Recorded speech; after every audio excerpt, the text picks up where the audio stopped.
শহরে থাকা বড়লোকের ছেলেটা মাটির ঘরে এই মেয়েটার কাছে কেন বলতে পারেন কেউ? কেন সে বারবার ছুটে এসেছিল আমারই মাটির ঘরে? বহুদিন পর আমার হাজবেন্ডকে নিয়ে আমার মাটির বাড়িতে গেলাম, বাবার বাড়িতে, সাথে স্পেশাল গেস্ট ছিল। তো শহরের সব আদুরের আর বড়লোকের ছেলেরা আমার মাটির বাড়িতে আজকে। আপনারাও কিন্তু আমার জন্য খুবই স্পেশাল গেস্ট, আপনাদের সবার দাওয়াত রইল আমার বাবার মাটির বাড়িতে।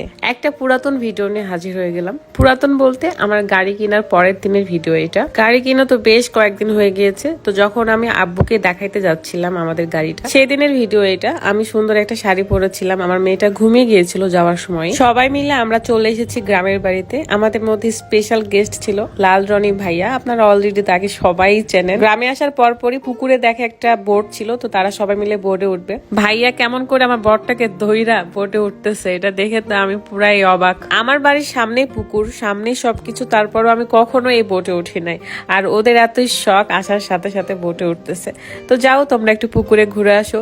এখানে আমি একটু ন্যাকা করছিলাম, কেন আমাকে রেখে সবাই চলে যাচ্ছে, সবাই আমাকে রেখে চলে গেল, এরকম বলছিলাম। আমার শাড়িটা মনে হচ্ছে প্রকৃতির সাথে মিশে গেছে, এত সুন্দর লাগছে, তাই না? আমারই বাড়িতে আসলো আর আমাকে ভুলে সবাই মজা করতেছে, আমাকে রেখে সবাই চলে যাচ্ছে, মানে কি?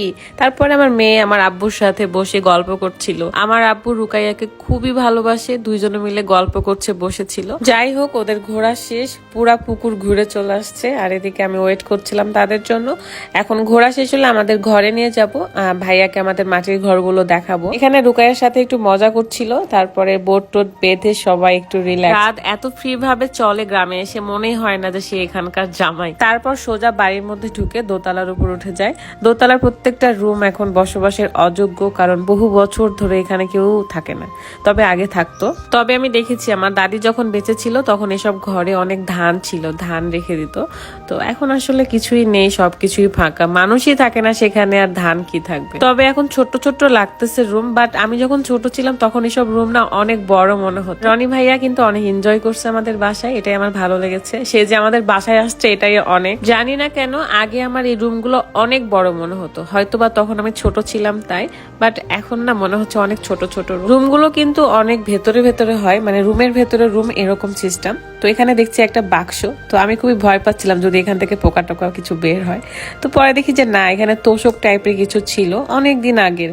মানে যেহেতু মানুষ থাকে না তো বাসায়, মানে আমার আব্বুই শুধু থাকে, আব্বু ওপরে তেমন আসে না, আসলেও দরকার ছাড়া আসে না। এই যে মাটির ঘর থেকে বিথি টুকটুক করে বের হয়ে চলে আসছে, এটাই জীবন, এটাই আমার ভালো লাগে। এই দেখেন মাটির ঘরে আমার বর, ভাইয়া সবাই ছিল, আমার খুবই ভালো লাগছিল। আমার ঘরে সবাই এসেছে, যদিও রাত যখন আমাদের বাসায় আসে তখন শুধু সে ঘুমায়, মানে মাটির ঘর অনেক ঠান্ডা তো ওর শুধু ঘুম পায়। আর আমার মেয়ের আনন্দের কথা তো বাদই দিলাম, সে খুবই এনজয় করে। আমি আর রাত এখানে একটু গল্প করছিলাম, আমি বলছিলাম যে তোমার শ্বশুর বাড়ি তো মাটির, তোমার ফিলিং কেমন? তো তার নাকি অনেক ভালো লাগে মাটির বাড়ি, আর আমাকে তো আসলে মাটির বাড়ি, ইটের বাড়ি এসব দেখে পছন্দ করে নাই।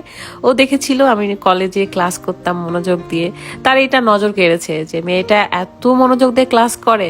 আসলে আমি কলেজে অনেক মনোযোগ দিয়ে ক্লাস করতাম, আমার পড়াশোনায় একটা ফোকাস ছিল। তো এইসব দেখে সে আমাকে ভালোবেসেছে, আর আমি তার ভালোবাসা দেখে তাকে ভালোবেসেছি। তো জবা ফুল ছিল এখানে, জবা ফুলগুলো ছিঁড়ে ছিঁড়ে আমার কানে দেয়, রুকাইয়ার কানে দেয়। আব্বুর এই সময় থেকে একটু একটু জ্বর ছিল, যদিও আমি বলেছিলাম আব্বু আমার সাথে চলেন রাজশাহীতে, কিন্তু সে যাবে না। তো এখানে রুকাইয়াকে আবার ফুল পরিয়ে দেয়, তারপরে নানা নাতনি মিলে হেঁটে হেঁটে আমাদের গাড়ির কাছে যাই, কারণ আমরা এখন রওনা হয়ে যাব রাজশাহীর উদ্দেশ্যে। এই মাটির রাস্তা দিয়ে হেঁটে যেতে আমার অনেক ভালো লাগে, কারণ মাটির রাস্তার দুই পাশে শুধু জমি আর জমি। চলে আসি গাড়ির কাছে, অ্যান্ড এখানকার ভিডিওতে আপনারা দেখেছেন আব্বুর ফিলিংটা, মানে গাড়ি দেখে সে কি বলেছিল, জামাই সেরা তাই গাড়িটাও সেরা। সবাই দোয়া করবেন আমার আব্বুর জন্য, আমাদের জন্য। আজকে ভিডিওটা এই পর্যন্তই, আপনাদের সাথে নেক্সট ভিডিওতে দেখা হয়ে যাবে। তো আব্বুকে ছেড়ে আসতে আমার সবসময় জন্যই খারাপ লাগে, কষ্ট লাগে। আল্লাহ হাফেজ।